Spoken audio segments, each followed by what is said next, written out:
Good day, it's Egg. Today we've got a lot in our hands. This is the Master Grade Zeta Gundam 2.0, a model kit released by Bandai in 2005. I made this guy 2 years ago and it was my third ever MG kit. It proved to be quite interesting, so let's get right into it.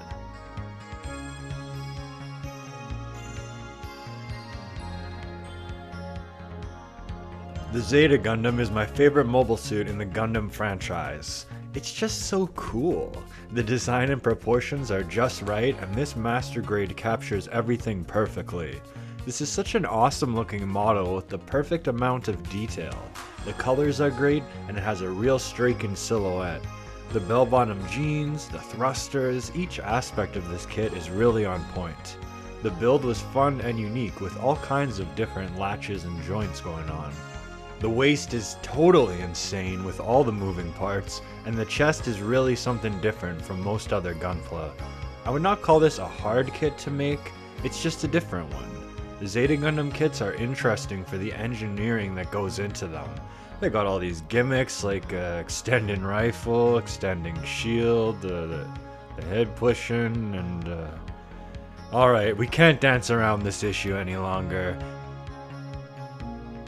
The Zeta Gundam is an awesome and beautiful kit, but you might have the urge to throw it out the window if you dare attempt its main gimmick, the transformation.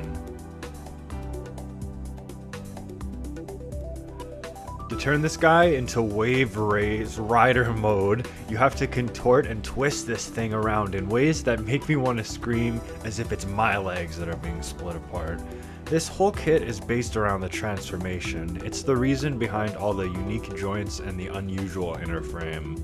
Personally, I think it's not worth attempting because of how stressful and unfulfilling I find it, so I won't do it. I refuse. Absolutely no way. Damn it.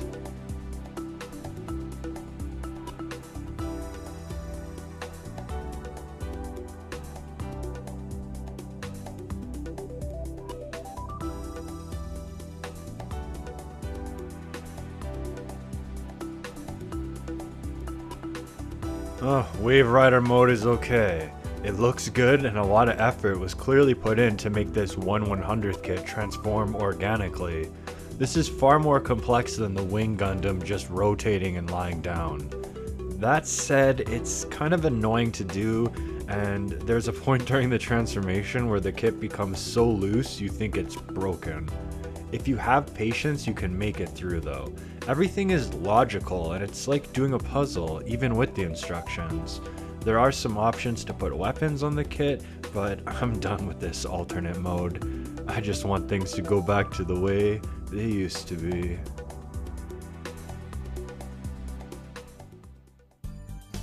Alright, that feels good.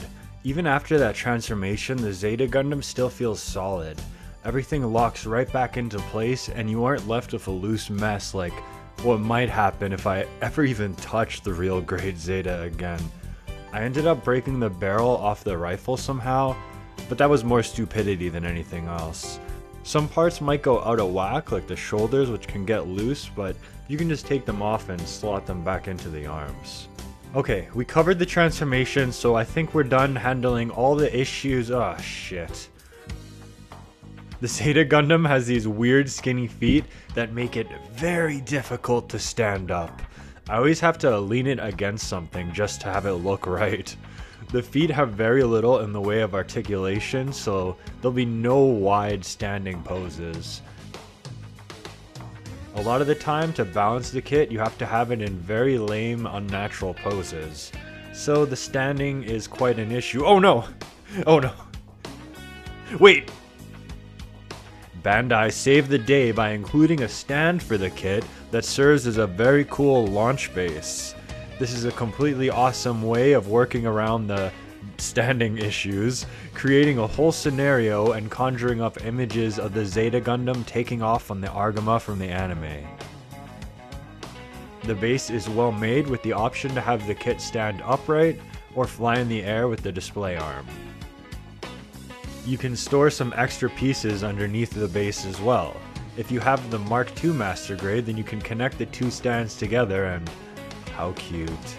When off the ground, the Zeta Gundam can finally get into some cool poses, while you can do your best to work with what you got. You can pull the wings out of the backpack and unclip them for even more movement. For weapons, we have this cool rifle which fits nicely into the hand if you get it at the right angle. The rifle itself can also push in. This thing is very difficult to have on the shelf, and it ends up scraping against the ground in the hand. It's also very easy to knock out of there.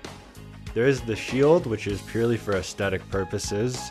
It looks pretty awesome, and it can also be pushed in like the rifle. There are two beam sabers hiding in the side skirts, and of course you get the usual beam effect parts.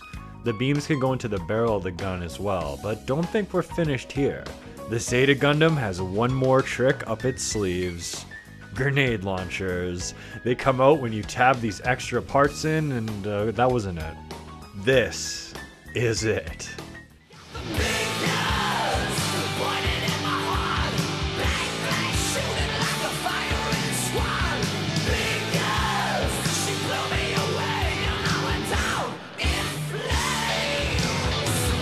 This kit has an incredibly stupid, impractical, and massive weapon.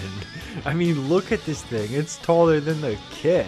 I absolutely love the insanity of including this giant gun in the box. It's so difficult to display the kit with it, but man, I love that it's here. You can push the gun in, flop out some panels, and even store it on the shield if you really wanted to.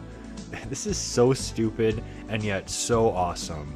The Zeta Gundam is really packed full of stuff. The base, the weapons, all the features. A lot of love and care went into this kit, and also made it possible to recreate everything it did in the anime. But how much love and care do you need to put into it? There's a small sticker sheet that mainly covers all the yellow spots like on the legs, shoulders, and stuff. I used those stickers and they look pretty decent, but I would have painted them nowadays. There's also some dry rub decals that I completely destroyed because I didn't know what they were, so they're not on the kit. Honestly, the Zeta Gundam looks pretty awesome straight out of the box.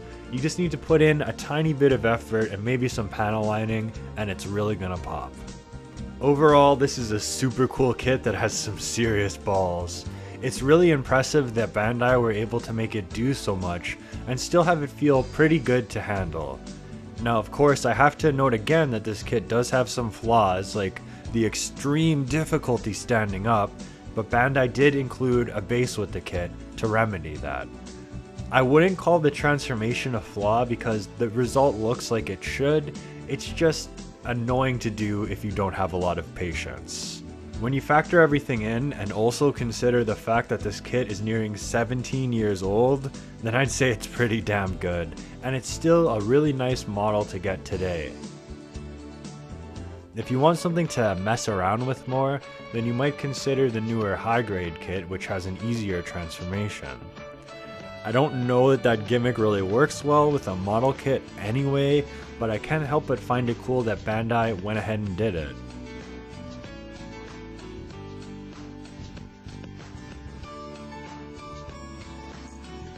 Including the base and mega sized gun also makes this an ultimate kit.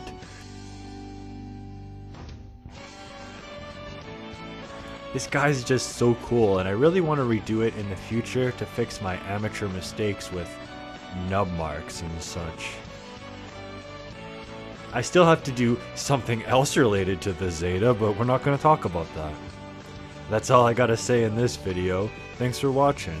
Leave a like if you enjoyed it, and subscribe if you want. I got a second channel, Eggk, which is almost entirely focused on records and music. You can also follow me on Instagram at Eggfarm. So until next time, bye bye.